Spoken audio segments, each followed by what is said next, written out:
Así que, ahora sí. Eh, Bien, les decía, buenas tardes a todos y a todas. Yo soy Guido Serén, voy a estar compartiendo esta reunión con ustedes. Soy secretario del Juzgado Nacional del Trabajo número 77, como para hacer una breve presentación, y tuve la oportunidad de trabajar junto a la doctora Tapiero y el doctor Caparrós, con que ustedes tuvieron las clases anteriores, en una obra sobre la reforma de la ley Bases. Así que vamos a aprovechar lo trabajado y esas primeras reflexiones para compartir el día de hoy. Mi idea, si bien se hace difícil por la cantidad de gente que hay en la reunión, es que podamos tener algún grado de interacción, ¿sí? Para evacuar algunas dudas y poner en común un poco el conocimiento, con lo cual lo que les propongo es que en el chat escriban las preguntas que vayan teniendo, dudas o reflexiones que quieran compartir, y sobre el final de la presentación terminemos de redondear estos aspectos de las modificaciones en relación a la extinción del contrato de trabajo en la ley Bases con los aportes que ustedes puedan ir haciendo, ¿sí? Me parece que digo, de esa manera, para que haya un poco más de interacción en la medida de lo posible. Bien. Ley Bases, extinción del contrato de trabajo. ¿Qué se pueden decir? Muchas cosas, muchas cosas.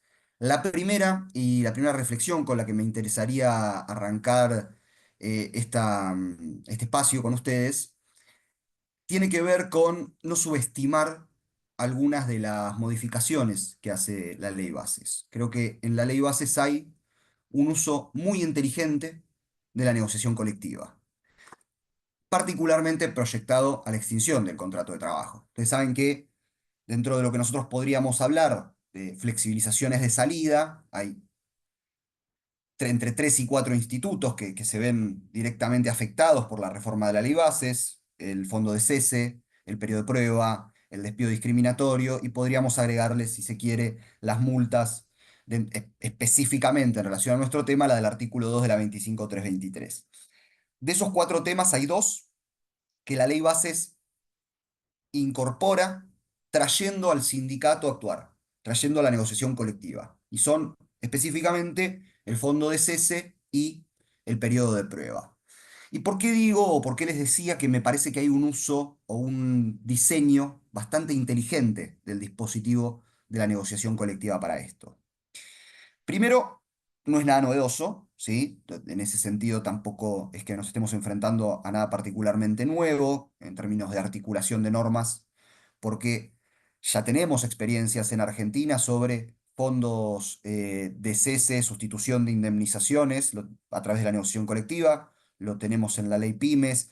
Tuvimos un proyecto en el año 2017 sobre este mismo tema, y también hemos tenido antecedentes en décadas anteriores sobre disponibilidad colectiva en relación al periodo de prueba. Esto es, pactar por convenio colectivo una ampliación del periodo de prueba. Esos son dos mecanismos de flexibilización de la salida del contrato de trabajo, ¿sí? Más allá de que sea de modernización, no es otra cosa que flexibilización, por lo menos en este punto, pero con la particularidad, como les decía, que necesitan del convenio colectivo, es decir, necesitan de la actuación de un sindicato. Con lo cual, primera anotación para nosotros abogados: no vamos a tener completo en la norma los elementos para evaluar un caso concreto, sino que vamos a tener que ir a ver los convenios colectivos de la actividad, a ver qué regularon o qué empiezan a regular sobre estos temas.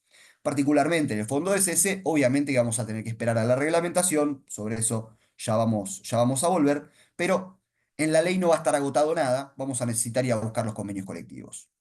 ¿Y por qué decía que hay un uso inteligente de los convenios colectivos, o mejor dicho, de la negociación colectiva? Esto tiene que ver con que la ley Bases hace un diagnóstico, a mi entender, bastante correcto de cómo se está comportando la negociación colectiva en Argentina y cómo viene configurada la negociación colectiva en Argentina. No me quiero detener muchísimo con esto, pero es un señalamiento para que no subestimemos a la norma, sobre todo. La negociación colectiva en Argentina tiene una estructura centralizada. ¿Qué me refiero brevemente con estructura centralizada? Ustedes ya lo sabrán, por eso no voy a extender demasiado. Nosotros tenemos convenios colectivos de actividad. Tenemos una intervención estatal bastante pronta en la década de los 40 que modeló a los sindicatos como grandes sindicatos de actividad, Eso hace que, si el sujeto que va a negociar el convenio es un sujeto de actividad, el convenio que negocie probablemente sea un convenio que se aplique a toda la actividad. Esto le da a las reformas de la ley base, cuando se plasmen por convenio colectivo, primera anotación, por la que digo que es inteligente, un gran ámbito de aplicación personal. Es decir, va a abarcar a muchos trabajadores porque los sindicatos de actividad representan a muchos trabajadores y negocian por muchos trabajadores. ¿Sí? Es decir, hay un aprovechamiento de la estructura centralizada de la negociación colectiva. Ese aprovechamiento de la estructura centralizada de la negociación colectiva, que le va a dar más legitimidad a lo que se negocie, toda norma autónoma, si autocompuesta en el marco de la negociación, es más legítima que la heterocompuesta estatal, se da además en un contexto donde los sindicatos vienen negociando hace ya más de una década con un parámetro muy claro, que es la inflación. ¿Sí? Las negociaciones colectivas en Argentina vienen corriendo la negociación paritaria, la negociación salarial, con la meta inflacionaria para que los salarios no pierdan valor real. Es decir, hay una gimnasia sindical que está un poco aletargada, podríamos decir, un poco quieta en siempre negociar lo mismo. Y la ley base lo que hace es aprovechar esa estructura centralizada para darle mucha aplicación a la norma y aprovechar el letargo del sindicato que viene discutiendo una única cosa, en términos generales estoy hablando, por supuesto, ¿no? Pero viene negociando una única cosa con una gimnasia muy calma, muy calma no me refiero a que no haya conflicto, no me refiero a que no sea difícil, pero me refiero a que no hay una gran inventiva en la negociación colectiva, no hay una gran expresión de potencia normativa para explotar las funciones más adaptativas, más de cogobierno de relaciones laborales, y en ese marco le inyecta a la negociación colectiva un contenido nuevo en clave de disponibilidad. Es decir, le dice al convenio, bueno, vos en este juego estás llamado a jugar por debajo de la norma de orden público. Cuestión que a priori la norma puede hacer, ha hecho y hace, ¿sí? Pensemos, artículo 106 de la Ley de Contrato de Trabajo, sobre viáticos, la Ley de Contrato de Trabajo le dice al convenio colectivo, bueno, si vos querés a los viáticos sacale carácter remuneratorio. Bueno, esto es lo mismo, es la norma de orden público habilitando a la negociación colectiva a ir a la baja, ¿sí? No es la función principal, no es la función más deseable del convenio colectivo, pero nada obsta que esto se haga de esta manera. Esto se termina de engarzar con otro instituto que también se ve modificado en la ley bases, que es el del artículo 242 de la ley de contrato de trabajo. Artículo 242 es que habla del despido con causa. Y la ley bases incorpora toda una batería de medidas de acción directa, es decir, de cómo se podría expresar la huelga, como presuntas injurias que podrían acarrear la extinción del vínculo con causa, de otra manera, dicho de otra manera más claro. La ley bases le trae un catálogo al empleador de conductas que si toman los trabajadores en el marco de una acción sindical, pueden ameritar el despido sin derecho indemnizatorio. ¿Sí? Entonces, ¿cómo termina de quedar configurado este panorama? Es la pregunta. Bien, aprovechando la negociación colectiva por actividad, el letargo de la gimnasia sindical en la negociación y con una amenaza a las formas en las que se puede expresar el conflicto que debilitan la potencia del sindicato para, con la amenaza del conflicto, negociar hacia el alza. ¿Sí? Por eso digo, primera cuestión, se ha leído y se lee mucho sobre la mala redacción de la ley bases, que la tiene, se lee mucho sobre ciertas, si se quisiera, prepotencias de la ley bases que no tienen en consideración todo el andamiaje jurídico, que puede que la tenga también, pero lo cierto es que no es una reforma poco inteligente, es una reforma bastante pensada en términos de cómo se articula el sistema de relaciones laborales. Y sobre esto, otra cuestión, otra anotación previa, hecha esta primera aclaración para que no subestimemos la ley bases. Una segunda cuestión que tenemos que tener en cuenta es que más allá de que nos guste o no nos guste lo que dice la ley bases, que consideremos que sea bueno o que sea malo, tampoco hay que sucumbir a esas grandes voces que ven en la ley bases o en las reformas de la ley bases una modificación total del derecho del trabajo.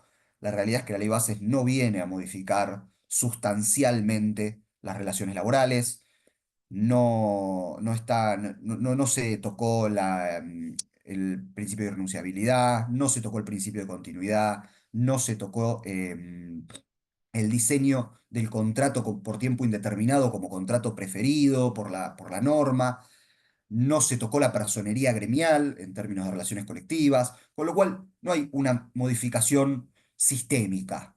Lo que sí hay son reformas que impactan directamente, en forma muy concreta y muy contundente, sobre institutos específicos, como ustedes habrán podido advertir, sobre todo en la clase que les dio el doctor o que tuvieron con el doctor Caparrós, en relación a lo que es la tercerización y la interposición de personas, ¿sí? Por lo menos intentos. Que lo logre o no, ahí ya depende de otras cosas, y sobre eso también vamos a estar volviendo cuando veamos qué tanto se modifica, si es que puede considerarse realmente modificado, el despido, por ejemplo, discriminatorio, cuando uno ve todo el panorama normativo y no solo el artículo 245 bis que se incorporó a la ley de contrato de trabajo.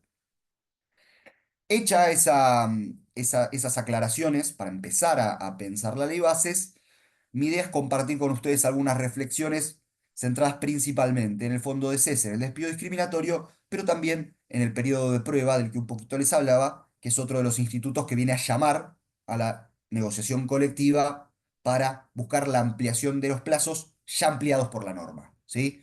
La ley bases ya amplía de 3 a 6 meses el periodo de prueba, una ampliación bastante extensa, se difiere la estabilidad, debilita el acceso al empleo estable en los términos de la norma, con lo cual esto puede ser cuestionable como política jurídica, si se quiere.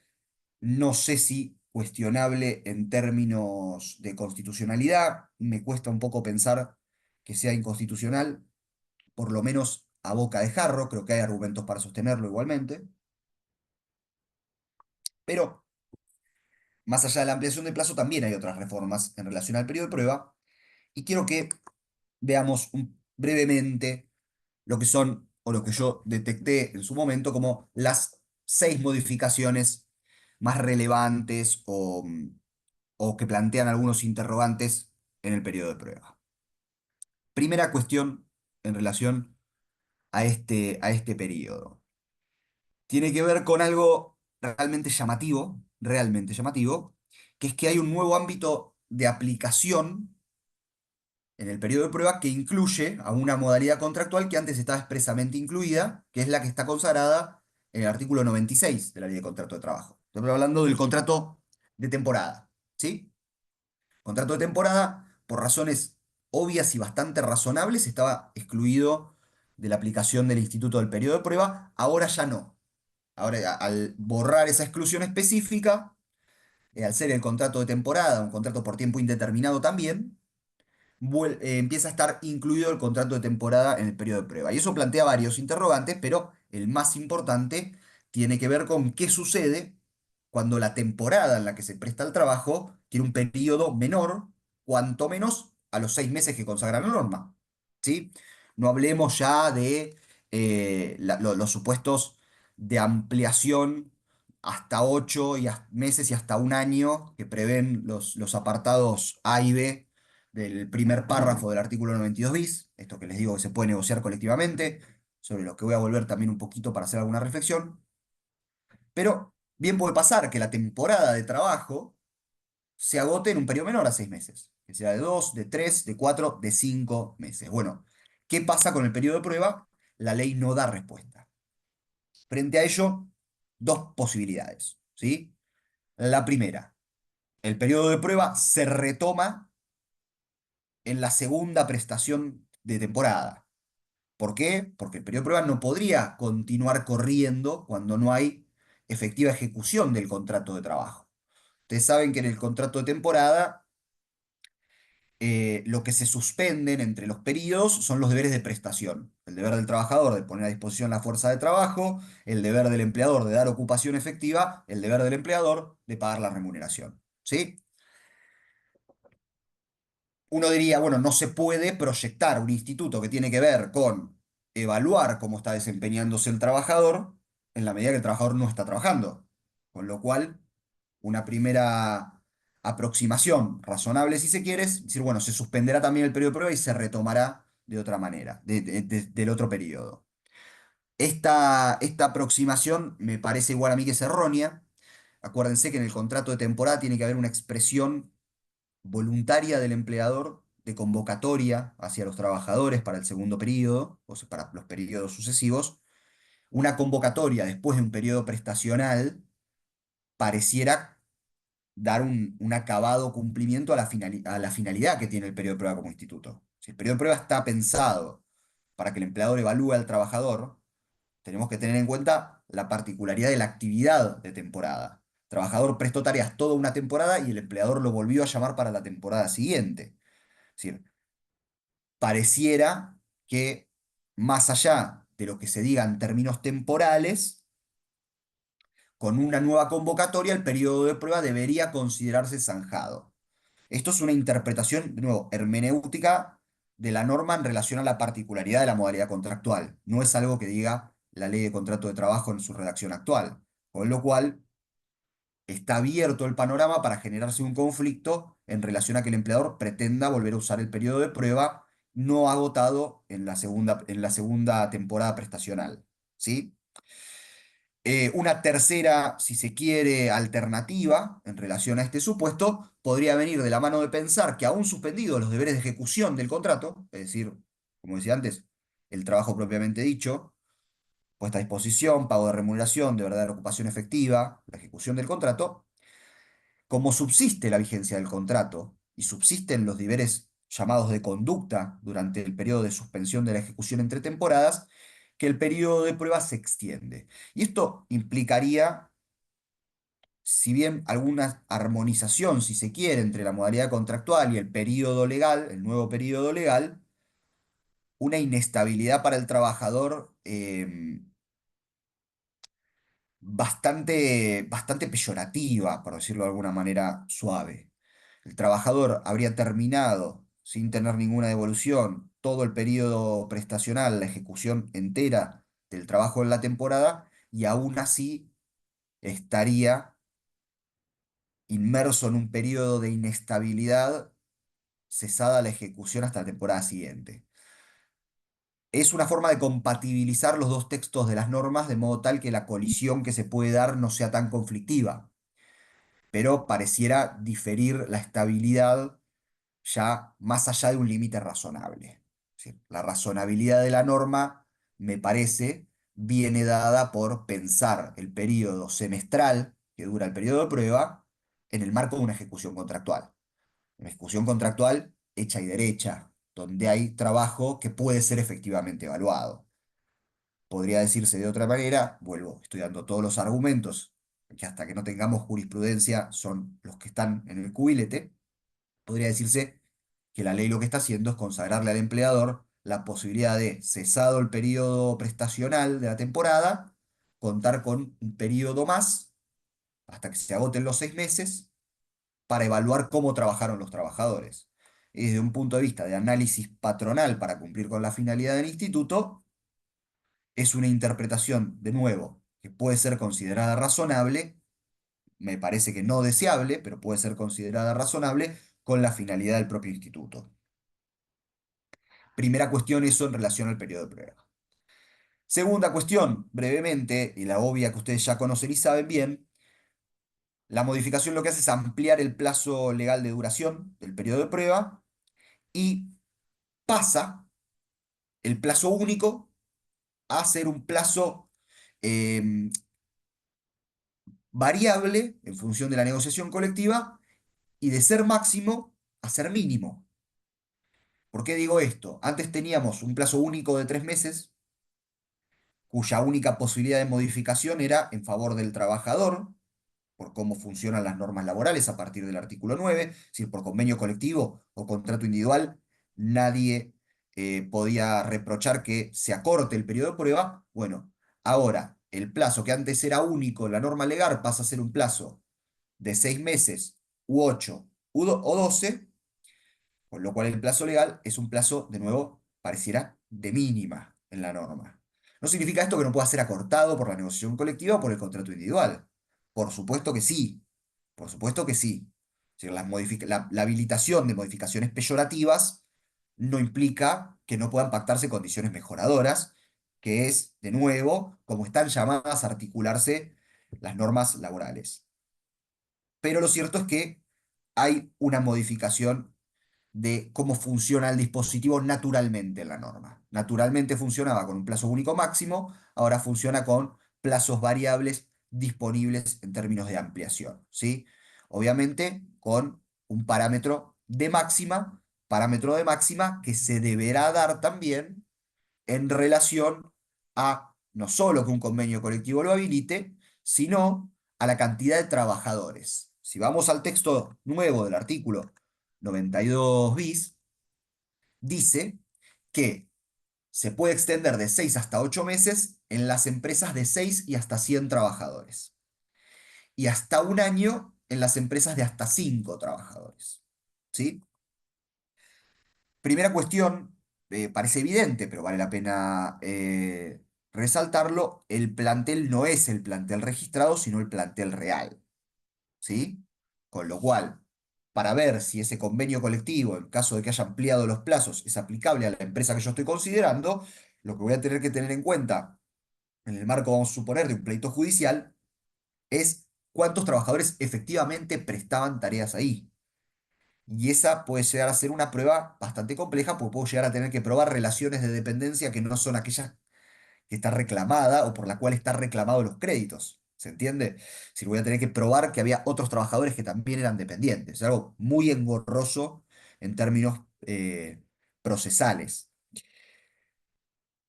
Otra cuestión que plantea esta disponibilidad colectiva de los 8 meses y un año, y que surge de una lectura, entiendo yo, razonable, es que se va a plasmar en los convenios de actividad, no en los convenios de empresa.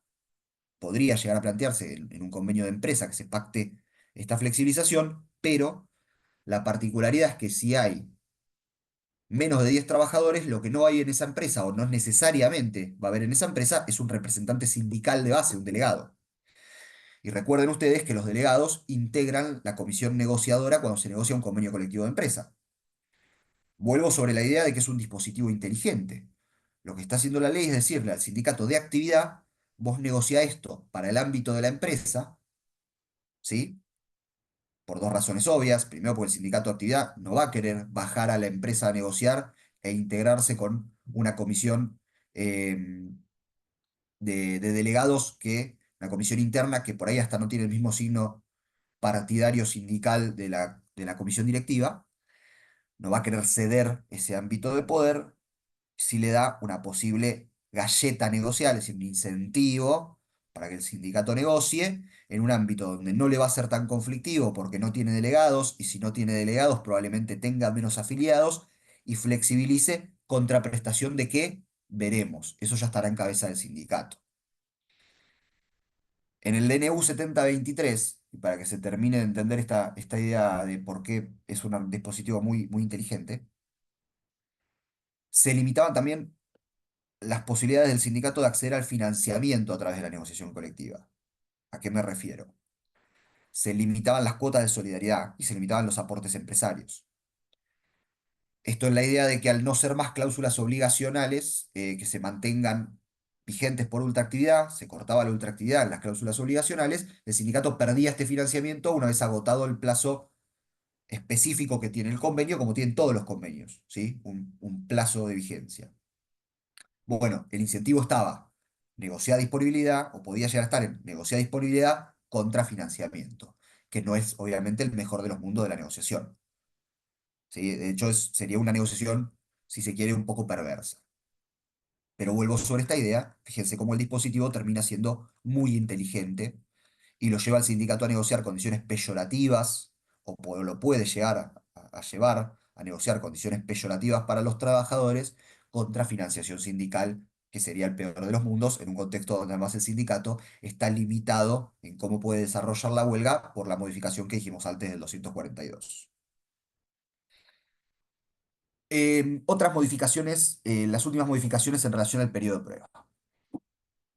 Hay la remoción de una frase que no pareciera tener mucho sentido, que es la de sin perjuicio de las consecuencias que se deriven de ese incumplimiento, es decir, del incumplimiento en la registración. Y también hay una modificación semántica. Antes se consideraba, perdón, se entendía que frente a la falta de registración el periodo de prueba quedaba renunciado. Ahora dice se considerará que ha renunciado. Y uno podría pensar que ya no es una renuncia de pleno derecho, la renuncia al periodo de prueba cuando el trabajador no está registrado. Bueno, esto es una modificación que a mi entender no tiene sentido porque la propia regla primera del artículo 92 bis, sigue diciendo que en caso de contratación de un trabajador por más de una vez utilizando el periodo de prueba, se considerará de pleno derecho que el empleador ha renunciado al mismo. Con lo cual, si uno quiere compatibilizar las dos reglas dentro del mismo instituto, pareciera ilógico pretender que el uso abusivo en el marco de contrataciones sucesivas para con un trabajador implica renuncia, pero el uso abusivo por no registración no.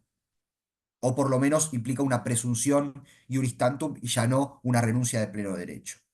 No obstante, de nuevo, como les decía antes, la modificación al cambiar la letra deja abierta la posibilidad de una nueva interpretación en este sentido. Yo entiendo que sería muy irrazonable, que no habría un margen de razonabilidad para entender a la norma de esa manera, pero también es cierto que cuando hay una modificación significa que algo cambió y que la primera ratio de interpretación de una norma, esto es doctrina de la Corte Suprema ya antiquísima, es la letra. Entonces, si la letra antes decía una cosa y ahora dice otra, que haya que buscarle un nuevo significado no es tampoco algo sacado de la galera.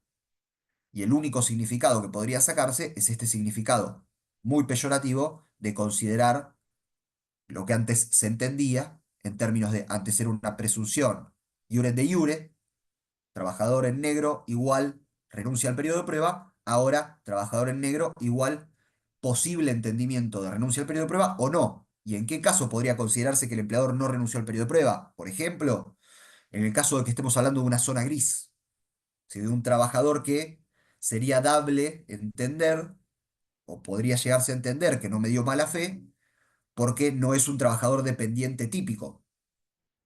Entonces, en esos casos, podríamos encontrarnos a un juez o jueza que dijese, bueno, el error fue un error razonable por la particularidad de la prestación que hace que este trabajador no sea típicamente dependiente, la extinción del vínculo antes de los 6 meses, en todo caso, lo hubiera incluido en el periodo de prueba, que no puede renunciar el empleador porque no podía conocer que se aplicaba.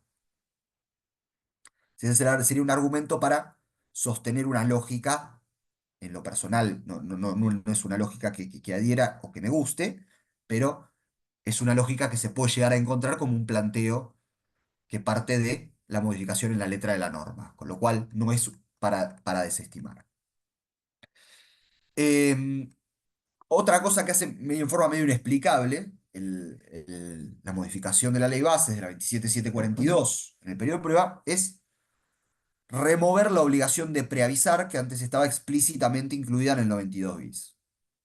¿Esto significa que ya no hay que preavisar o que el trabajador no tiene derecho a ser preavisado en el marco del periodo de prueba? No, porque basta para eso que nos vayamos, si sigamos leyendo la ley de contrato de trabajo y lleguemos a los artículos 231 y 232 y vamos a ver que siguen contemplando que en el periodo de prueba el preaviso va a ser de 15 días. Con lo cual, más allá que el artículo que regula el periodo de prueba no diga que hay que ver preaviso, mientras la propia ley, en una lectura orgánica, contemple un plazo de preaviso y una indemnización sustitutiva en el caso de que se omita ese preaviso, obviamente que el instituto sigue siendo aplicable. Este sí es un supuesto de mala técnica legislativa, porque solo puede entenderse como si el 92 bis estuviera en el aire y no fuera parte de un cuerpo normativo orgánico sistematizado, cual es la ley de contrato de trabajo, ¿no? Em, Perdón, vuelvo a hacer una digresión breve. Si quieren ir dejando alguna pregunta, alguna consulta en relación al periodo de prueba antes de que pase al fondo de CS, por ahí podemos tomarnos unos minutos antes de pasar al siguiente tema y hablar y terminar de hablar del periodo de prueba ahora cuando termine. Así que si quieren ir dejando en el chat alguna consulta en relación a esto, eh, pueden ir haciéndolo. La última modificación que se puede advertir, que salta a la vista, es un agregado, que es el agregado de la frase con los beneficios establecidos en cada caso en relación a la obligación de ingresar aportes y contribuciones. Esto no supone una problemática particular para la relación laboral, para el contrato de trabajo como tal. Sí lo puede hacer para el sistema de seguridad social en términos de financiamiento, porque cabe entender que durante el periodo de prueba podrían llegar a establecerse, por ejemplo, regímenes diferenciales, y esto no es, me parece a priori reprochable. Si una norma decide establecer bajas impositivas para fomentar el acceso al empleo, aprovechando este máximo periodo, bueno, habrá que ponerse después a hacer los números para ver si esto sirve o no sirve, o si resiente demasiado o beneficia al sistema de seguridad social, pero a priori no impacta directamente en el contrato individual de trabajo, que puede llegar a verse alcanzado por una merma en los aportes o contribuciones, principalmente, entiendo yo, en las contribuciones que tuviera que hacer el empleador, ¿sí? Obviamente que el periodo de cómputo a los términos de la ley 24.241, la ley del Sistema Integrado Previsional Argentino, que regula las prestaciones jubilatorias, no habría modificación, porque mientras estén hechos los aportes, que la cuantía sea menor, vuelvo sobre esta idea, lo que podría llegarse a verse resentido en todo caso es el mecanismo de financiamiento solidario, como el Estado usa esa disponibilidad de fondos hoy para pagar las jubilaciones hoy, y no le vedaría el acceso a la jubilación eventual al trabajador, que igual cumpliría con los requisitos de cantidad de aportes, porque estos serían computables, ¿sí? Pero bien, entonces, como para cerrar estas primeras reflexiones en relación al periodo de prueba, hay una clave expansiva en relación al contrato de temporada, y esto sí, como decía antes, puede traer tres posibles interpretaciones, las tres igualmente conflictivas, las tres igualmente conflictivas, y acá sí hay una deficiencia de la norma. Cuanto menos sería bueno una reglamentación para que esto quede claro, si no una reglamentación, convenio colectivo que aclare, convenio colectivo que aclare. eh, Hay una ampliación de plazos que difiere la estabilidad del trabajador, puede llegar a suceder hasta un año, va a ser hasta 8 meses o hasta un año, solo en la medida que esto sea acompañado por la negociación colectiva, y que la negociación colectiva va a estar aplicada, más allá de que esté en un convenio de actividad, a ámbitos empresarios específicos con cierta cantidad de trabajadores, ¿sí? Em, por cómo viene el diseño de la norma, pueden ser hechos por los convenios de actividad, es decir, no va a ser algo que haya que negociar únicamente en el ámbito de la empresa. Vuelvo sobre esta idea, hasta 12 en empresas de menos 5 personas, no hay integración de la unidad de negociación con representación directa de los trabajadores de la empresa cuando hay menos de 10, porque no hay el derecho a tener delegados en ese sentido, con lo cual es dable pensar que el convenio de actividad va a poder proyectarse al ámbito de la empresa para establecer esta ampliación en estas pequeñas empresas.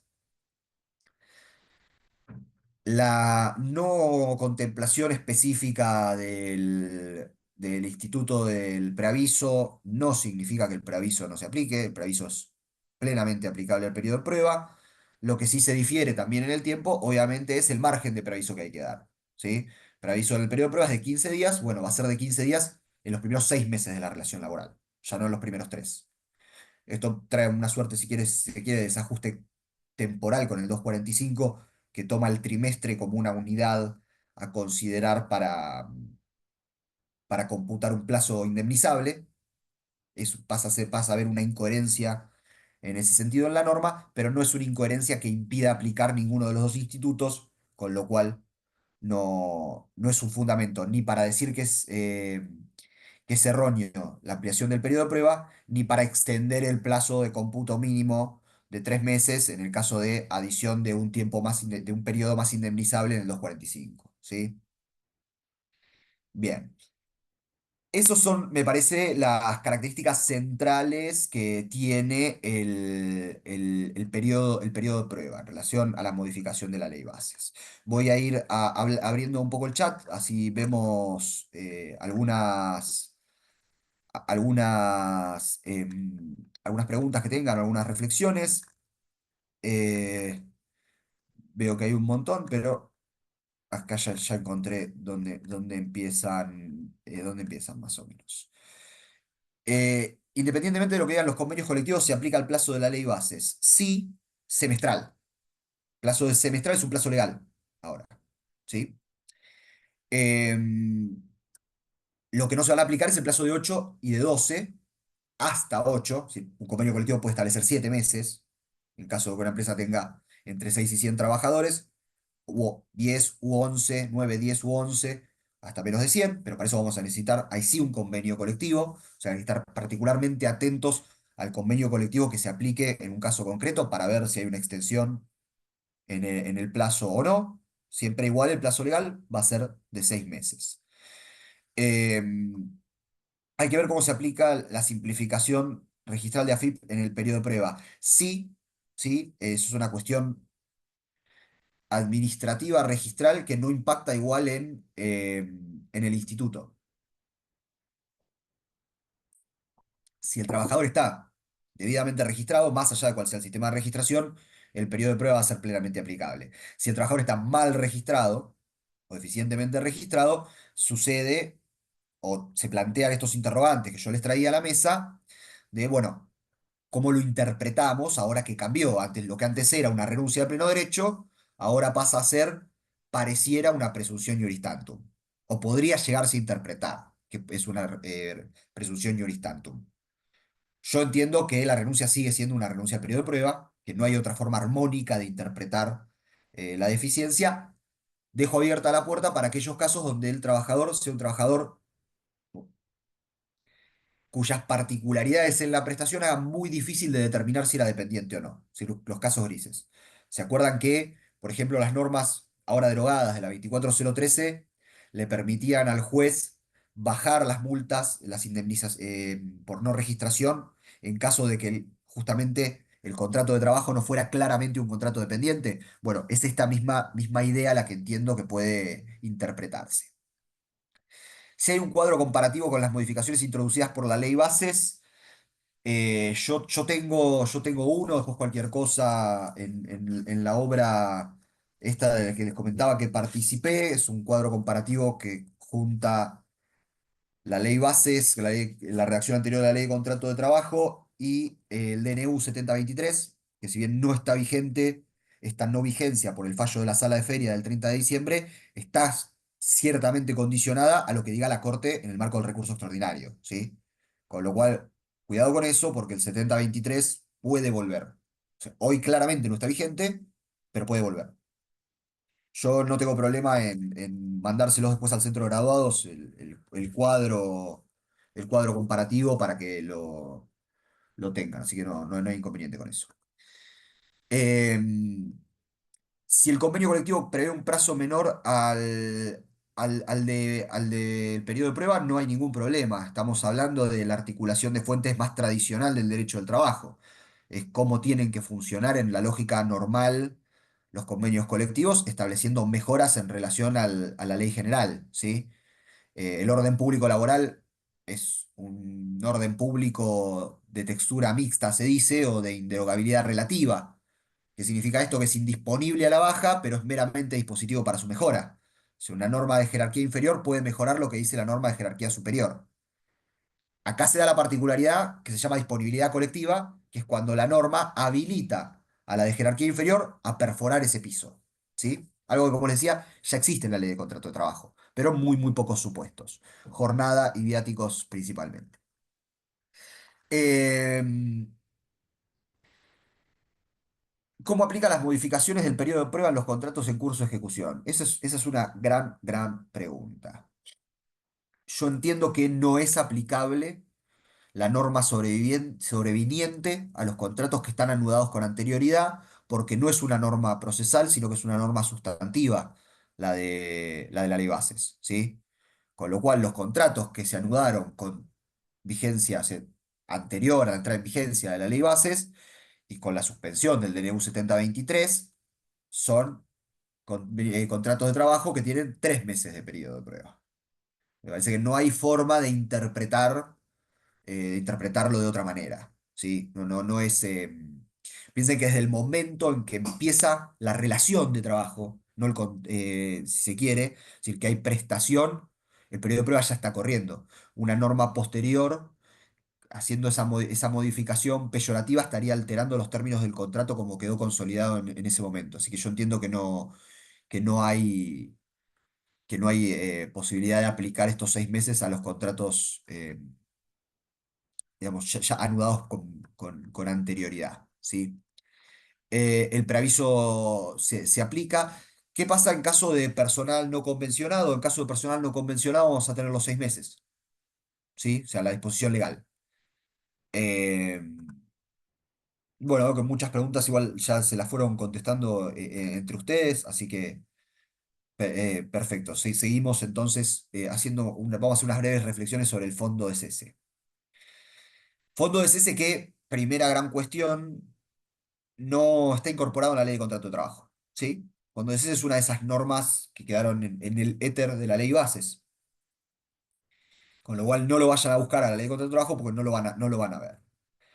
¿Esto significa que no se aplica? No, significa claramente que se aplica. Significa que se aplica a otros regímenes.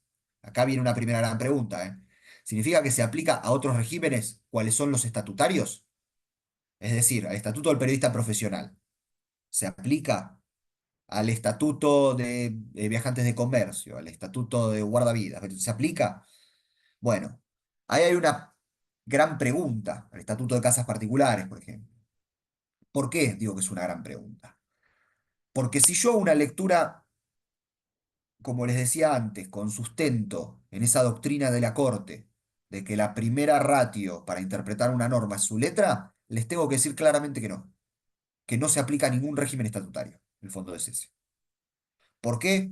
Vamos a leer lo que dice el fondo de cese y van a ver claramente por qué les digo esto. El fondo de cese establece que mediante convenio colectivo de trabajo las partes podrán sustituir la indemnización prevista en el artículo 245 de la ley 2744. Ya está. Es decir, el ámbito de aplicación no son todas las relaciones laborales, sino aquellas regidas en términos extintivos indemnizatorios por el 245 de la ley 2744. Con lo cual, si yo tengo un régimen de extinción en el Estatuto de Periodistas Profesionales, que lo tengo, si yo tengo un régimen de extinción en el Estatuto de Encargado de Casa de Renta, que lo tengo, si yo tengo un régimen de extinción en el Estatuto de Casas Particulares, que lo tengo, no estoy aplicando el del 245 de la 2744, por más que se parezcan, ¿sí? Y ojo con esto, porque si la reglamentación que va a venir pretende ampliar el ámbito de aplicación, más allá de la ley de contrato de trabajo, puede llegar a incurrir en un exceso reglamentario que lo invalide. Es decir, que haya una inconstitucionalidad, lo que se conoce como inconstitucionalidad indirecta. Es decir, el decreto no ataca, no violenta una garantía o derecho constitucional, sino que lo que violenta es el orden jerárquico de fuentes consagrado en la Constitución. Ley y decreto, el decreto no puede llevarse puesta a la ley. No puede ampliarlo o no podría ampliarlo. Esa es la primera gran duda que se puede llegar a plantear y que me parece se responde claramente de esta manera, ¿sí? De nuevo, ¿cuál es el fundamento? El primer fundamento interpretativo que tienen que tener todas las normas según doctrina histórica de la Corte Suprema de Justicia de la Nación. Bien, ¿qué otros aspectos relevantes tiene el fondo de cese? ¿Qué nos trae el fondo de cese?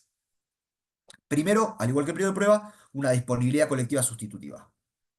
Están llamando al sindicato a negociar la sustitución del empleador, de la obligación del empleador de abonar la indemnización en caso de despido incausado y además, otro supuesto más, que ahora lo vamos a ver, por este fondo de cese que se va a crear con millones de interrogantes. ¿Quién lo va a administrar? Todavía no sabemos.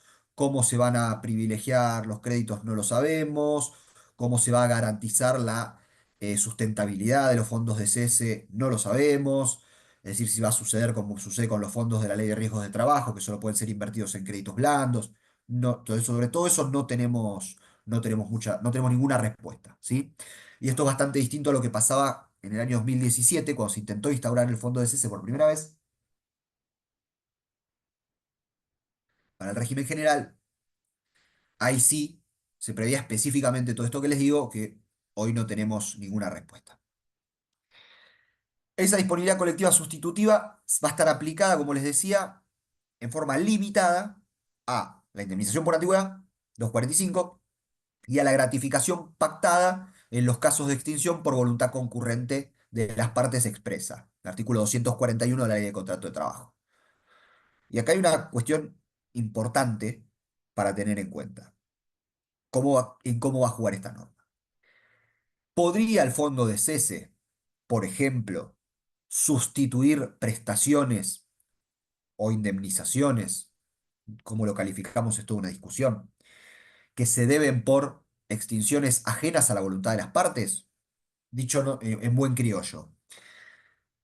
El fondo de cese puede entrar a jugar y garantizar el crédito del trabajador o su familia en caso de muerte del empleador, en caso de muerte del trabajador, en caso de incapacidad absoluta sobreviniente, 247, 212, 248, ¿sí?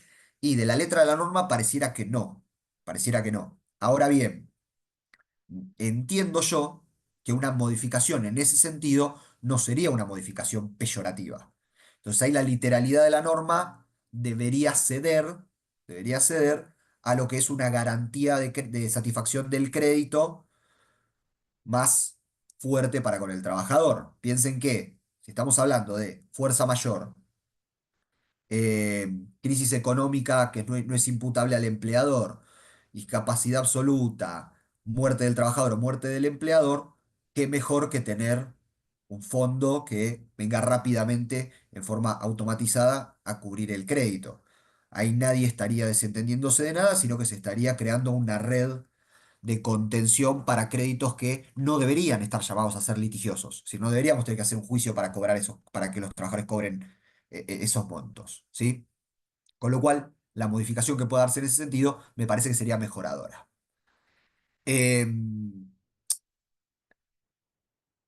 Hay dos posibilidades muy extrañas que trae la norma, muy extrañas, y a esto sí vamos a tener que esperar la reglamentación, pero dejo plantada la duda, que tienen que ver con los seguros. Sobre el final, la norma dice que los empleadores podrán optar por contratar un sistema privado a su costo para solventar la indemnización prevista en el presente artículo. Mala redacción legislativa, porque ese artículo no prevé ninguna indemnización. En todo caso, está hablando de la del 245. Y o la que se pacte en los términos del 241. Este seguro yo no lo veo compatible con la ley de seguros. Habrá que ver bien cómo se reglamenta, pero la indemnización del 245 se debe cuando hay un acto extintivo unilateral voluntario del empleador. Entonces, el empleador contrataría un seguro, elegiría despedir y le pediría al seguro que pague, que lo sustituya y pague la obligación. Esto no es asegurable, ¿sí? No, a priori, por eso digo, vamos a esperar bien la reglamentación, pero a priori no es asegurable porque es un hecho voluntario. ¿Sí? Sería como contratar un seguro para mi casa contra incendios, la prendo fuego y voy y lo cobro. Digo, no está llamado a funcionar así la industria del seguro. Y en todos los casos dice, las empresas podrán, es el otro supuesto, autoasegurarse en el sistema que se defina. Un empleador que debe la indemnización se autoasegura para pagar esa indemnización. Me parece que la única forma de entender esto en términos razonables, este autoseguro, es que la ley le está diciendo al empleador, y bueno, ahorrá en todo caso si querés despedir para tener una plata que equivalga a ese monto de indemnización que vas a deber. La verdad que no le encuentro mucho sentido a esa parte de la norma. Vamos a esperar la reglamentación, pero a priori no le encuentro nada de sentido. Sobre el fondo de cese, ¿qué pasa con la indemnización del 245? La indemnización del artículo 245, como toda indemnización, tiene tres componentes, ¿sí? Componente sancionatorio, un componente disuasorio y un componente reparatorio. ¿Sí? Eso es lo que hace que sea una indemnización. La indemnización no solo está llamada a reparar el daño causado, sino que también está llamada a disuadir al sujeto posible causante del daño para que no lo haga y sancionarlo en el caso de que lo hubiera hecho. ¿Sí? Tarifado porque tenemos un sistema transaccional de daños, ahora voy a volver sobre esa idea, pero tiene estos tres componentes. El fondo de cese desnaturaliza dos de esos tres componentes, que son los dos, no digo más importantes, pero sustanciales en términos indemnizatorios, que son el disuasorio y el sancionatorio. Ya no hay desincentivo a despedir en la medida que haya un fondo que cubra, y ya no hay sanción en la medida que haya un fondo que cubra.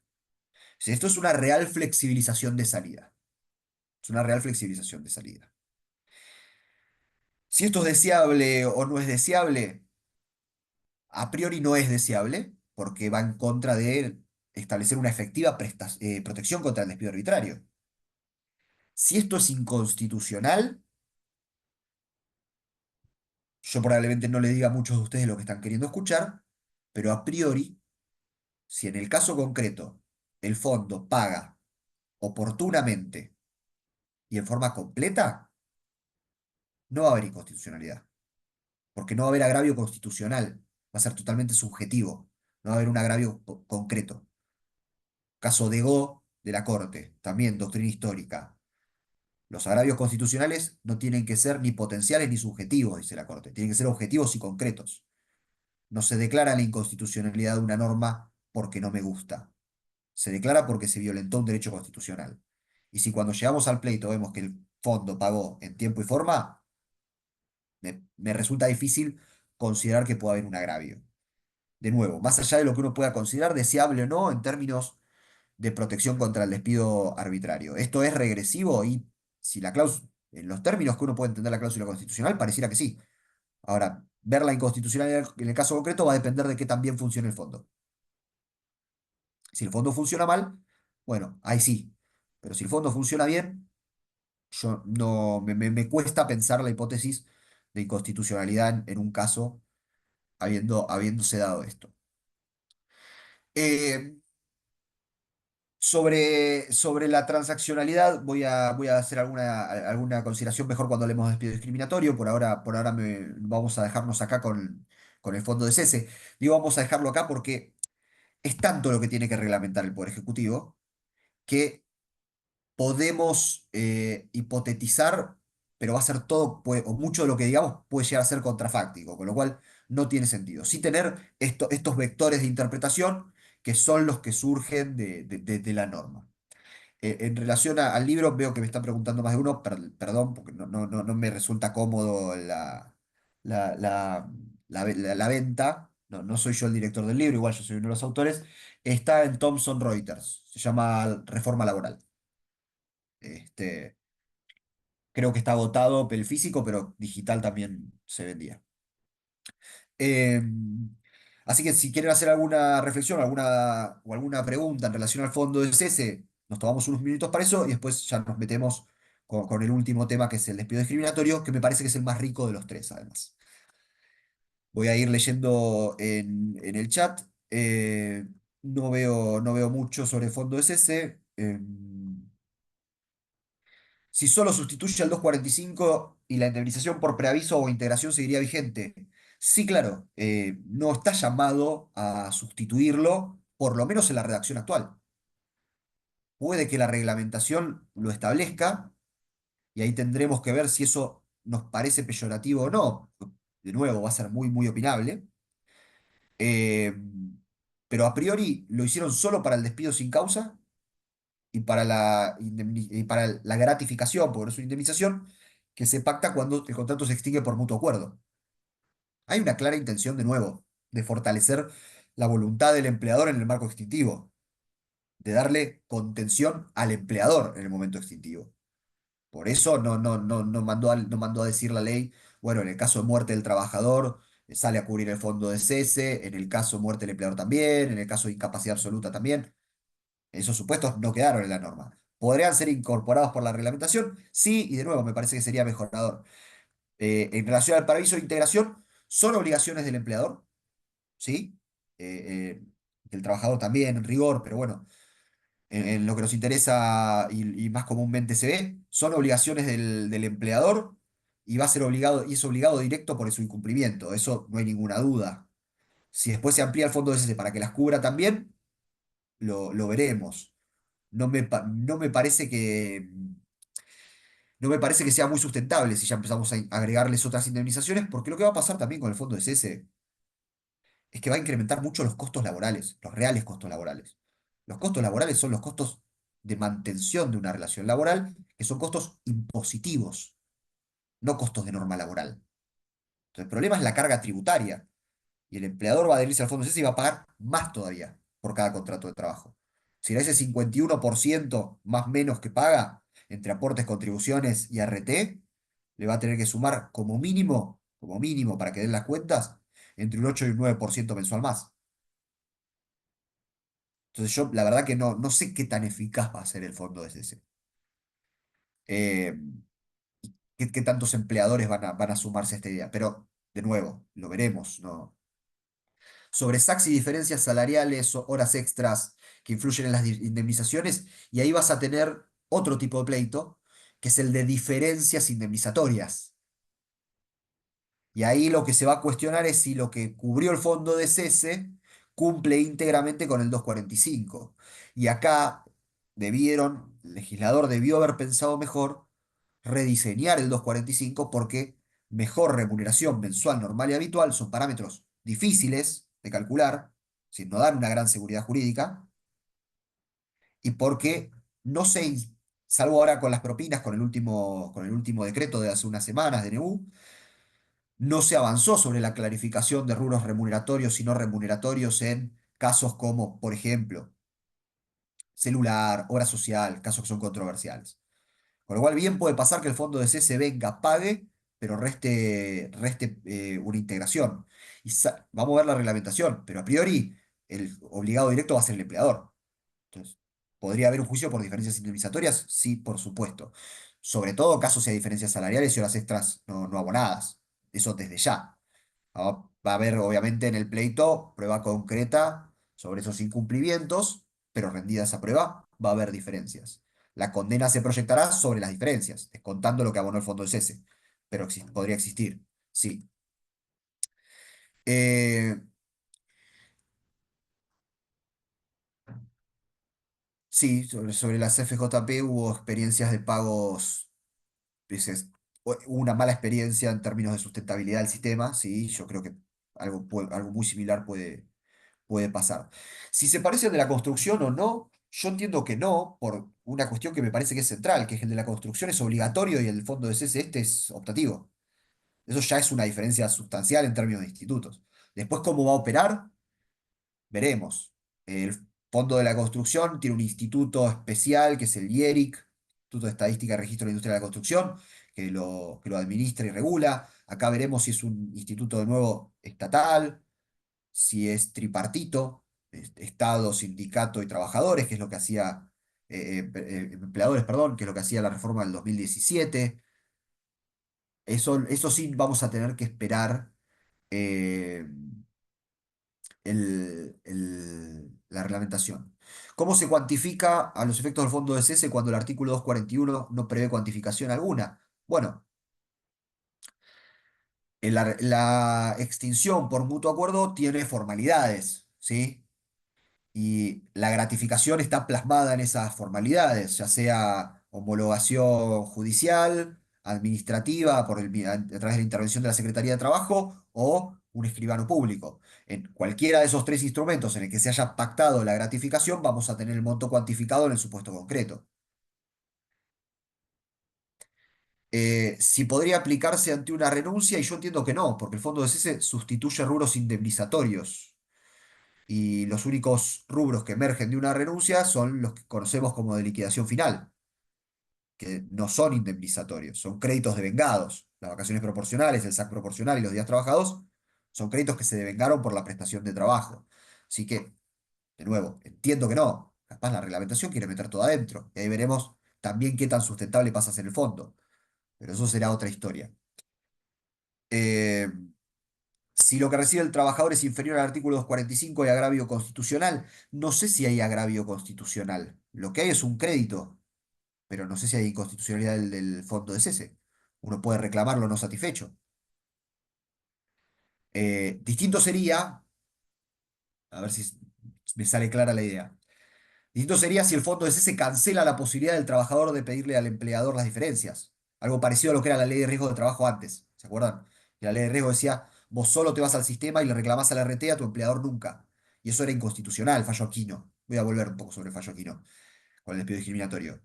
Pero a priori no dice eso el artículo, me parece que la reglamentación tampoco podría decirlo, ahí sí habría una inconstitucionalidad, una colisión directa entre decreto reglamentario y artículo de la ley bases, con lo cual no veo que haya agravio constitucional. Sí creo que hay un crédito reclamable en sede judicial, eso es por la diferencia, eso sin ninguna duda, pero no hace falta plantear la inconstitucionalidad. Eh, no soy yo quien dice que solo aplicaría el despido directo, él lo dice el artículo. Dice, viene a sustituir la indemnización del 245. Y la única indemnización que establece el 245 es la indemnización por antigüedad en el caso de despido sin causa. Después el 245 es usado como parámetro de cálculo por otras indemnizaciones. 247, 248, 212. Pero esas indemnizaciones son la del 247, la del 248, la del 212, no la del 245. Si la utilización de un parámetro de cálculo no significa que sea la misma indemnización.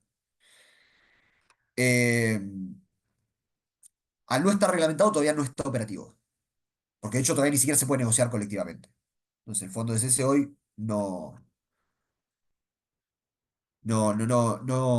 implica, no, es decir, no está operativo, no puede reclamarse, no puede entrar a jugar en ningún caso que tengan en el corto plazo, seguramente. Sobre la representatividad gremial podríamos hablar 4 horas. No porque me parezca un tema no interesante, me parece un tema más interesante. Hice mi tesis de maestría sobre el tema, así que me encanta, pero no voy a llegar a decirles nada de despido discriminatorio si me engancho con eso, porque voy a ir mucho por las ramas. Eh, ¿Qué va a pasar con aquellos trabajadores que tengan a la entrada de vigencia 20 años de antigüedad? ¿Será un reintegro del fondo de cese retroactivo para proteger a ese trabajador? Bueno, esa es una pregunta espectacular, porque no va a tener capitales suficientes el fondo de cese para eso. Este, ¿Se va a aplicar a los contratos que están anudados con anterioridad? Sí, claro, porque la indemnización es un derecho de expectativa, en todo caso, que depende de un hecho incierto futuro. Entonces se va a aplicar. Pero si el fondo de cese va a tener la plata para cubrirlo, es otra historia. Entonces me parece que la reglamentación va a tener que ser muy precisa en eso. Si no, van a detonar el fondo de cese en 5 minutos, porque van a ser 4 meses de aportes y extinguir contratos de 20 años de antigüedad no va a alcanzar la plata. Cuando no alcanza la plata en un fondo que se establece en una norma, el que sale a responder es el Estado. Y eso no es deseable porque sería un golpe muy fuerte para las arcas públicas. No creo que esté en la idea de este gobierno.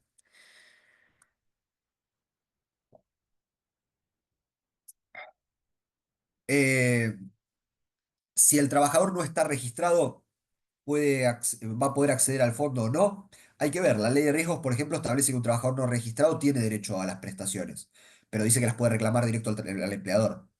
Y me parece que eso sería lo razonable. El empleador no podría beneficiarse del fondo de cese para un contrato de trabajo sobre el que no aportó. Me parece que eso va a quedar totalmente desterrado. Eh, Les dije por qué me parece que difiere el fondo de la UOCRA, obviamente que también tiene que ver con la naturaleza de la actividad. El fondo de en la UOCRA nos podrá gustar más, nos podrá gustar menos, pero tiene sentido en la particularidad de la actividad. En el marco de la ley de contrato de trabajo parece que colisiona con el artículo 90, la idea de contrato de trabajo por tiempo indeterminado, pareciera que colisiona con el diseño infraconstitucional de la garantía de protección contra el despido arbitrario. De nuevo, no lo hace inconstitucional en los hechos eso, cuando hay que verificar el agravio, pero no parece coherente con el sistema. Eh, Bien, vamos a hablar un poquito de despido discriminatorio, de la incorporación del artículo 245 bis. Hay un montón de cosas que se pueden decir. Voy a tratar de cubrir todos los puntos. Les pido por favor que me vayan dejando las dudas que tengan sobre esto, porque es realmente, me parece, de los más interesantes. Voy a ir a las reformas más sustanciales. Primera reforma sustancial, la carga probatoria. ¿Sí? Ustedes ya saben muy bien cómo tenemos diseñada la carga probatoria a partir de una tríada de fallos de la Corte, que son Pelicori, Pellejero, sobre el que se habla poco, pero es muy importante, y sobre todo Varela Cotisco. ¿Sí? Estos tres fallos son los que diseñaron la carga probatoria que ustedes ya conocen perfectamente. ¿Qué tiene que hacer el trabajador? Acreditar indicios, que prima facie evaluados, dice la Corte, permitan inducir la existencia de un acto discriminatorio. Esto es muy parecido a la prueba de las medidas cautelares. O sea, lo que tiene que probar el trabajador es algo parecido a una verosimilitud en el derecho. ¿Sí? Es una baja del estándar probatorio. No es carga dinámica de la prueba. Es una baja del estándar probatorio.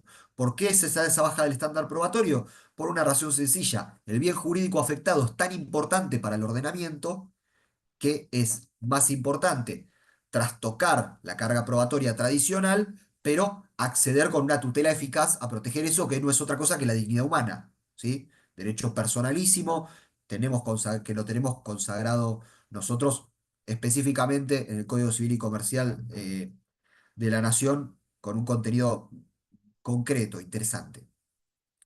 Lo que hace el 245 bis es volver a la carga tradicional, 377 del Código Procesal.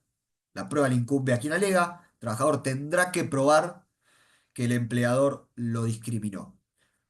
Mentira, el trabajador tendrá que probar que el empleador utilizó una figura, cuál es el despido incausado, para discriminarlo. Se utilizó esa herramienta que tiene eficacia extintiva para separarlo de un grupo. Definición de discriminación. ¿Sí? Es prueba perversa. Es prueba perversa. La discriminación es un acto subjetivo constituyente. Yo no me la quiero dar de filosófico con esto, pero es importante entenderlo. La discriminación está en cabeza del sujeto que discrimina, nunca en una característica del sujeto discriminado. Nunca. ¿Hay colectivos históricamente relegados? Sí, por supuesto. ¿Más susceptibles de sufrir discriminación? Sí, por supuesto. Pero la discriminación es un fenómeno sociológico. Como todo fenómeno sociológico, es mutable. En actividades se discrimina por franja etaria y en actividades no. Se discrimina por género en términos generales, se discrimina por raza en términos generales, pero la discriminación puede estar en distintos casos y puede afectar al bien jurídico más o menos. No es lo mismo discriminar por cualquier cosa. Puede haber una afectación a la dignidad en un supuesto discriminatorio más grande que en otro. Eso también es algo real. Por eso era tan importante la rebaja del estándar probatorio. Puede que haya habido excesos de la jurisprudencia, seguro. Fueron corregidos por la Corte. Varela Contisco es un fallo claro. Varela Contisco dice claramente, el empleador que despide sin causa puede probar cualquier causa de despido, que por más que no sea una injuria que no consiente la prosecución del vínculo, va a ser eficaz para extinguirlo si no es una causa discriminatoria. Entonces el empleador puede decir, hasta la contestación de demanda, hasta en la contestación de demanda, si hasta ese momento tiene para esgrimir el argumento, podía decir, "No, la verdad que despedí a este trabajador no por su opinión política o gremial. Lo despedí porque en los últimos 6 meses tuve una baja de ingresos. Y bueno, no hay despido discriminatorio. Se pagará el 245. No significa que el despido sea un despido con causa. No es un despido por fuerza mayor. No es por crisis económica. Pero no es un despido discriminatorio. Es decir, se había lastizado bastante la prueba para compensar lo que también podía llegar a ser una prueba diabólica. Seamos honestos con nosotros mismos. Si el trabajador acredita algunos indicios, no sabemos cuántos, no sabemos qué tan buenos, pero da la casualidad que en ese caso el empleador realmente despidió sin causa, ¿cómo prueba la causa de la no causa? Entonces, esa prueba también era diabólica. Esa transferencia de prueba, cuando no era rigurosa, también podía ser diabólica para el otro lado. Pero la Corte en Varela con Disco lo compensa bien, lo compensa muy bien. Es un fallo claro, dice hasta cuándo se puede introducir, dice que la causa puede ser causa a los efectos extintivos por más que haya obligación de indemnizar igual. Entonces, la realidad es que lo teníamos claramente superado jurisprudencialmente, la carga probatoria. Hubiera sido una buena oportunidad plasmarla en la norma, los criterios de la Corte, en lugar de hacer esto. En lugar de hacer esto, que igual tiene una puerta bastante grande de ingreso. ¿Por qué? porque me meto con otra cuestión del despido discriminatorio. Despido discriminatorio, en todos los casos, va a ser válido a los términos extintivos. No válido, perdón, es un error conceptual. Va a ser eficaz a los términos extintivos, dice el 245 bis. O sea, por más que te discriminen, quedás afuera, no hay reinstalación posible. Eso es lo que está diciendo la norma. ¿Sí? Y va más allá. Va a haber una indemnización agravada entre el 50 y 100% de recargo del 245. Fíjense cómo de perverso podría llegar a funcionar esto, ¿no? Piensen en el caso de un trabajador que es despedido en forma discriminatoria, el 245 se lo puede llegar a pagar el fondo de cese y el empleador puede ser condenado a pagar una multa del 50% del 245. O sea, le sale la mitad de barato de la indemnización discriminar a un trabajador despidiéndolo, ¿no? Fíjense qué lugar a qué perversiones da la norma, que yo estoy seguro de que no quiso hacer esto, pero el diseño facilita cosas como esta. Vuelvo sobre esta idea. Derecho transaccional de daños. ¿Qué es derecho transaccional de daños? Yo te achico los parámetros que vos tenés que acreditar para acceder a la reparación. O sea, acuérdense los parámetros, los requisitos de la responsabilidad civil. Factor de atribución, nexo causal, daño, acción imputable, ¿sí? Yo saco todo eso. Por ejemplo, te digo, es lo que hace el 245, no me pruebes la medida del daño. Contrapartida, te tarifo la indemnización. ¿Sí? Eso es derecho transaccional de daños. Las dos partes ceden un poco. ¿Por qué ceden? Por dos razones. Para el trabajador, por automaticidad. El trabajador accede rápido al monto de la indemnización, porque ya sabe rápido cómo se calcula. Y eso es bueno. Y para el empleador, la posibilidad de prever costos. Sabe desde el día uno cuánto sale un despido. Y eso es, en ese juego armónico para las dos partes, beneficioso. ¿Sí? Pero no se pueden transar daños la discriminación. No se puede. Esto sí es claramente inconstitucional. Esto sí es claramente inconstitucional. ¿Por qué? Porque el artículo 23.000 primero de la 23.592 de la Ley Antidiscriminación, totalmente zanjado que se aplica a las relaciones laborales, de Álvarez con Cencosud en adelante, eh, no permite, y esto lo tiene dicho la propia Corte en Álvarez con Cencosud, pero también en Aquino con Cargo, donde se discute algo que tiene aristas similares. Tiene dicho, no puedo vedar el acceso a una reparación plena a un sujeto de preferente tutela constitucional cuando se la estoy dando a cualquiera, a cualquier otro ciudadano en cualquier otro caso. Eso es francamente violatorio, es discriminatorio en la propia norma, ¿sí? Esto sí no se sostiene. En un mecanismo de prueba perversa que además convalida la extinción, se le agrega una cuota transaccional con un agregado importante. Yo les dije, la transaccionalidad, ¿a qué viene? A la automaticidad y a la previsibilidad. ¿Qué automaticidad puede haber en un despido discriminatorio? ¿Qué empleador va a decir, no, yo lo despedí discriminatoriamente, así que toma un 50% más? Esa tarifación transaccional carece de todo sentido. O sea, se financia un juicio para llegar a un 50-100% de recargo. Nada más. ¿Sí? Eh, yo creo que no. Que este es el artículo de todos los que podemos llegar a hablar hoy, donde claramente hay una inconstitucionalidad que no, que es intolerable, es totalmente intolerable. Es inconstitucional la transacción, es inconstitucional la eficacia extintiva que consagra la norma. Si me apuran, creo que hasta es inconstitucional el mecanismo de carga probatoria que se impone, porque la carga probatoria también tiene un desarrollo específico en las opiniones consultivas de la Corte Interamericana de Derechos Humanos, fallo Baena, ¿sí?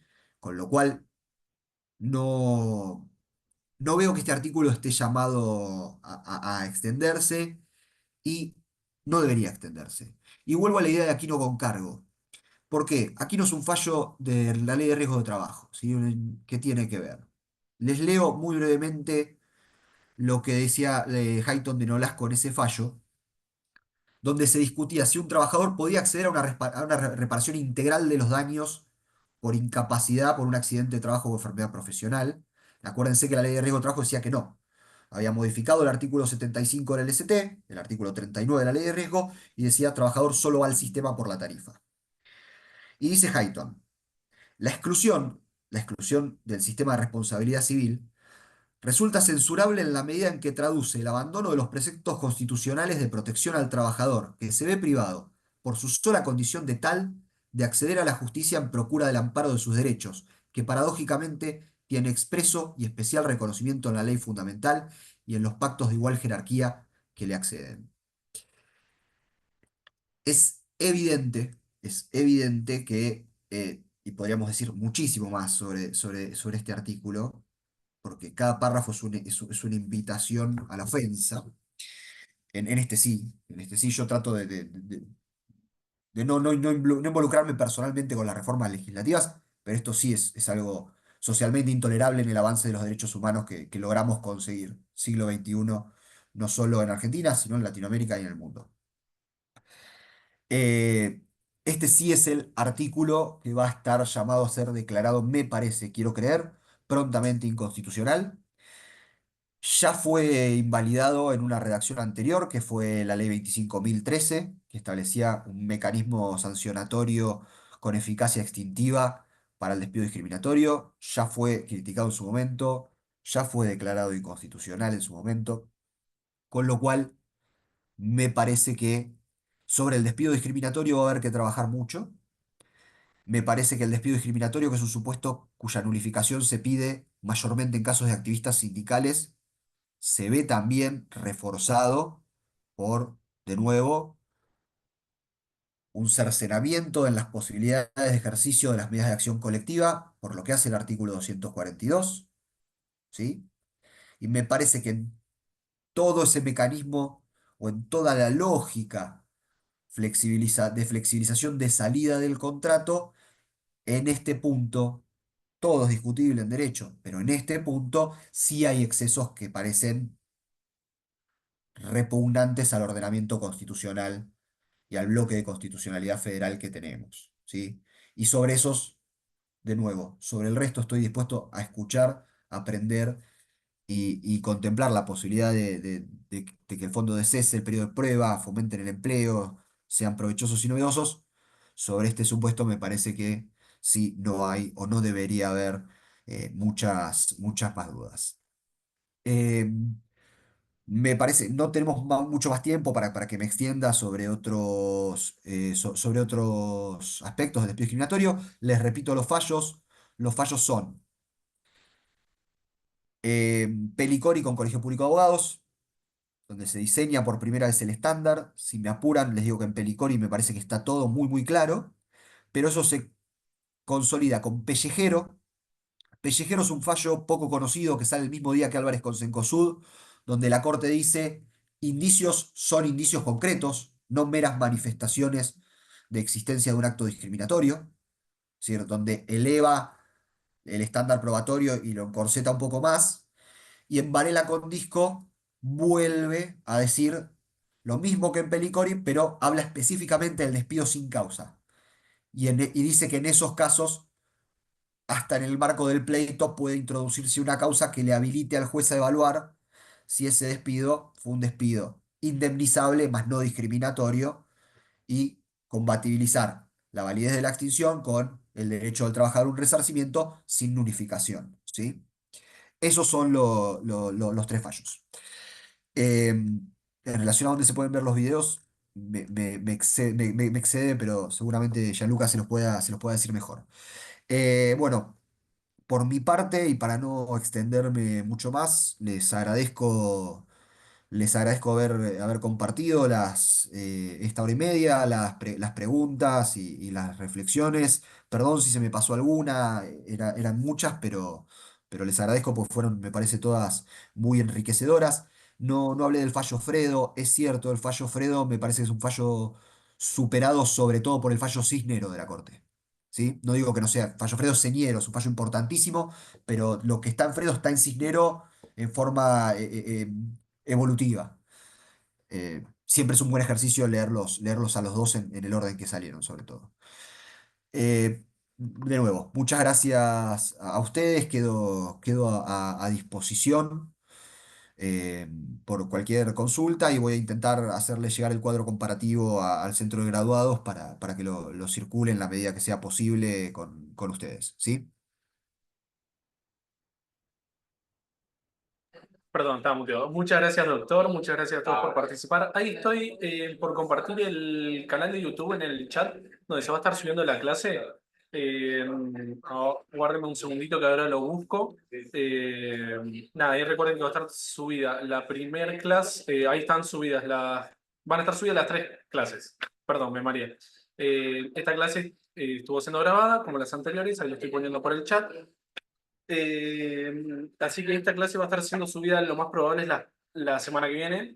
Eh, Nada, y recuerden que el tema del certificado le va a estar llegando al mail con el cual se inscribieron.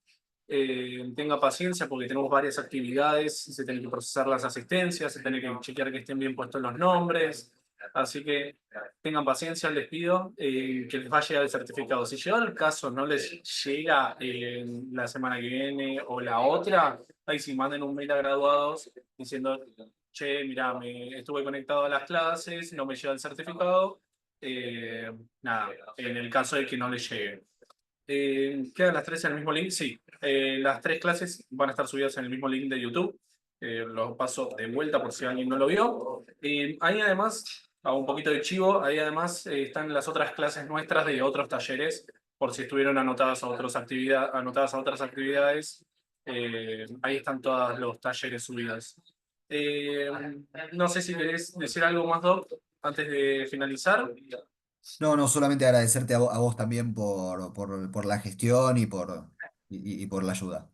Bueno, no, yo no tengo nada más que decir. No sé si tiene alguna pregunta más administrativa a alguien. Si no, damos acá por concluido. Eh, Estoy chequeando así rápido, pero excelente, no, gracias. No, agradecimiento. Hablan de un cuadro comparativo, no sé si Yo te lo puedo mandar por mail. podés mandar por mail, sí, sí, sí, sí, por mail. Yo lo escaneo y se los envío, sí. Dale. Bueno, el mail entonces, cuando el doc nos mande el cuadro comparativo a nosotros, se los hacemos llegar a ustedes al mismo mail que le va a llegar el certificado, les va a llegar el cuadro ese comparativo que estuvo hablando el doctor. Así que, listo, yo no tengo nada más que decir, más que nada agradecimiento a todos los que estuvieron acá presentes y a usted, doctor, por la excelente clase. Así que ahí puse de vuelta el link de YouTube por si nadie lo vio. Así que bueno, muchísimas gracias a todos y que tengan una excelente semana. Hasta luego.